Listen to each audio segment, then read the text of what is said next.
Kisah hidup Santa Elizabeth dari Hungaria. Elizabeth dilahirkan di sebuah kastil di Saros Patak, Hungaria pada tanggal 7 Juli 1207. Ayahnya bernama Raja Andras II dari Hungaria dan ibunya bernama Gertrude dari Merania. Ia menjadi seorang putri yang cantik dan menawan.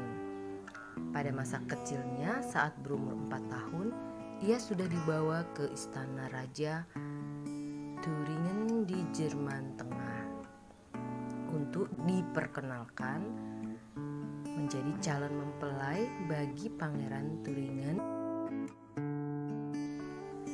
Ketika berusia 14 tahun, Elizabeth menikah dengan Pangeran Louis yang berusia 21 tahun. Dan pada tahun yang sama, di tahun 1221, suaminya diangkat atau diberikan tahta sebagai Raja Ludwig IV dari Thuringen. Dalam hidup pernikahannya, mereka bisa merasakan kebahagiaan. Raja Ludwig sungguh mencintai istrinya yang begitu cantik jelita, dan Elizabeth pun begitu mencintai suaminya yang begitu tampan dengan sepenuh hati. Kasih mereka saling terbalaskan dan menjadi keluarga yang bahagia, yang kemudian dikaruniai dengan 2 orang anak dari pernikahan mereka, dan 1 anak lagi lahir ketika tidak lama setelah kematian suaminya. Pada masa remaja yang juga masa menjalani pernikahannya, datanglah biarawan Fransiskan. Bersama mereka, Elizabeth mengisi kehidupan rohaninya, belajar tentang cita-cita dari Fransiskan. Dan bukan hanya itu, Elizabeth pun secara perlahan mulai mendalaminya. Dengan spiritualitas yang didapatkan tersebut, Elizabeth menjadi seorang yang kaya, namun memiliki hati penderma. Ia mendirikan sebuah usaha amal. Raja Ludwig tidaklah kecewa dengan apa yang dilakukan Elizabeth. Malah ia mendukung dan berkeyakinan bahwa dengan memberikan kekayaannya, menolong orang miskin akan memberinya hadiah keabadian. Namun di sisi lain, keluarga Raja Ludwig tidak menyukainya karena dianggap sebagai pemborosan terhadap harta suami. Ada sebuah warisan cerita. Suatu ketika, Elizabeth secara diam-diam keluar membawa sebakul roti dan banyak pakaian. Sementara dia membawa roti kepada orang miskin secara rahasia, tanpa sengaja dia bertemu suaminya, Raja Ludwig, di pesta berburu. Para bangsawan mencurigai bahwa dia mencuri harta karun dari kastil. Mereka meminta Raja Ludwig untuk mengungkapkan apa yang tersembunyi di balik jubahnya. "Apa yang kau bawa, Elizabeth?" bertanya suaminya. Elizabeth bingung dan tidak tahu harus menjawab apa. Namun seperti bukan kemauannya sendiri, Elizabeth menjawab, "Bunga mawar, suamiku." Suaminya tak percaya. Pada saat itu, jubahnya terbuka dan pemandangan mawar putih dan merah dapat terlihat. Ternyata terjadi keajaiban. Yang dibawa Elizabeth berubah menjadi bunga mawar yang segar. Allah yang Maha Baik melindungi Elizabeth. Raja Ludwig semakin menyayanginya. Elizabeth kemudian dikenal sebagai ratu yang membawa sebakul bunga mawar. Pada tahun 1226, di musim semi, saat itu terjadilah sebuah malapetaka seperti wabah, banjir, kelaparan di daerah Thuringen. Namun pada saat itu, Ludwig sebagai pendukung kekaisaran Romawi, ia mewakili dan pergi ke Italia dalam sebuah pertemuan kenegaraan.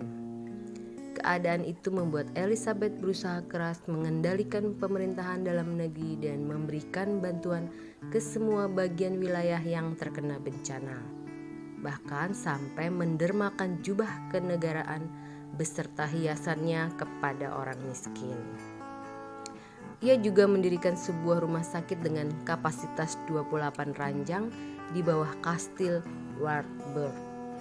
Elizabeth dengan rajin mengunjungi rumah sakit tersebut setiap hari untuk merawat mereka yang menderita dan sakit. Raja Ludwig meninggal dunia pada 11 September 1227 terkena sebuah wabah Otranto Italia di mana ia sedang bergabung dengan Perang Salib ke-6. Jenazah Ludwig dikembalikan ke Elizabeth tahun 1228 dan dimakamkan di Reinhardsburg. Suaminya yang menyayanginya meninggal, membuat seakan dunia yang ia jalani juga mati untuk hari itu. Ia sudah mati, sepertinya untukku seluruh dunia mati hari ini, kata Elizabeth. Mulai saat itu ia berjanji bahwa ia tidak akan menikah lagi dan akan melanjutkan kehidupannya sebagai seorang biarawati dan membantu orang miskin dan orang sakit. Keputusan tersebut tidak mendapatkan restu dari keluarga besar kerajaan. Semasa Raja Ludwig masih hidup, mereka tidak bisa berbuat apa-apa. Tetapi sekarang mereka dapat berbuat apa saja kepada Elizabeth.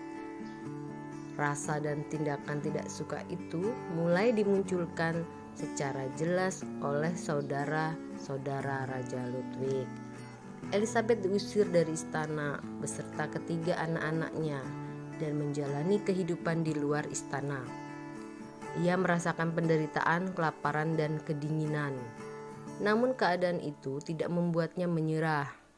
Malahan semakin menguatkan ia untuk menjalaninya. Sebagai keyakinan apa yang telah dihayatinya, serta bersyukur karena boleh merasakan dan meneladani semangat kemiskinan Santo Fransiskus Assisi. Dalam keadaan itu, masih ada saudara-saudara Elizabeth yang ingin menolongnya. Setelah menitipkan putrinya bernama Sophia kepada para biarawati di Kitzingen, Elizabeth membawa putra keduanya, Herman, dan sang bayi perempuan bernama Gertrude ke kastil pamannya di Pottenstein.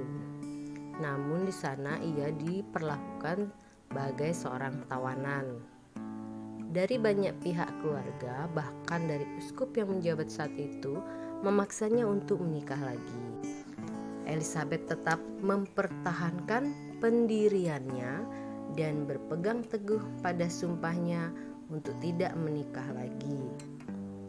Suatu ketika Elizabeth pernah berkata bahwa ia mengancam akan memotong hidungnya sendiri supaya tidak ada pria yang akan tertarik dan menikahinya. Keteguhan itu membuat pemaksaan untuk menikah lagi gagal total. Elizabeth melepaskan anak-anaknya dan keluarga besarnya.